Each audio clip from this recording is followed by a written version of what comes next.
আসসালামু আলাইকুম এভরিওয়ান, কি অবস্থা সবার? আশা করি সবাই অনেক বেশি ভালো আছেন। গাইস, আমিও কিন্তু আপনাদের আলহামদুলিল্লাহ অনেক বেশি ভালো আছি। তো গাইস, বিকাল হয়ে গেছে, তাই চিন্তা করলাম যে একটু বাইরের দিকে যাই, একটু বাইরের আবহাওয়াটা গায়ে লাগে আসি। গাইস, চলেন বাইরের দিকে আমরা যাই।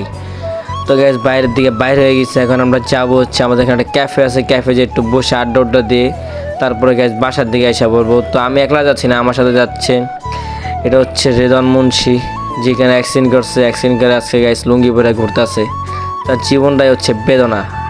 তো গাইস, আমরা দুইজন যাচ্ছি, আরেকজন আমাদের সাথে অ্যাড হবে, সে উঠবে আমাদের থেকে চারাবাগ থেকে। তো গাইস, তারকে নিয়ে আমরা চলে যাচ্ছি বব মার্লির দিকে। তো সেইটা নিচে গেছে, নিচের থেকে আসতেছে, তো তাকে একটু পরে দেখাচ্ছি। আর গাইস, আমরা বব মার্লি আসছি, জায়গাটা অনেক সুন্দর। তো গাইস, এই যে তিনি আয়সা পড়ছে, তিনি হচ্ছে রবিউল খান, যিনি কিনা জুনিয়র সাকিব খান।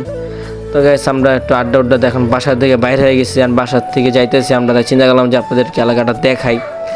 তো গাইস, এখন আমরা রিক্সায় উঠে গেছি, রিক্সায় উঠে আমরা যাচ্ছি বাসার দিকে। তো এই যে এটা হচ্ছে আমি, যিনি কিনা এতক্ষণ ঘুরে ফিরে বাসার দিকে যাচ্ছি। তো গাইস, ভিডিওটা ভালো লাগে থাকে অবশ্যই লাইক কমেন্ট শেয়ার করবেন বেশি বেশি, অ্যান্ড সাপোর্ট করবেন, আর একটা করে ফলো বাটনে ক্লিক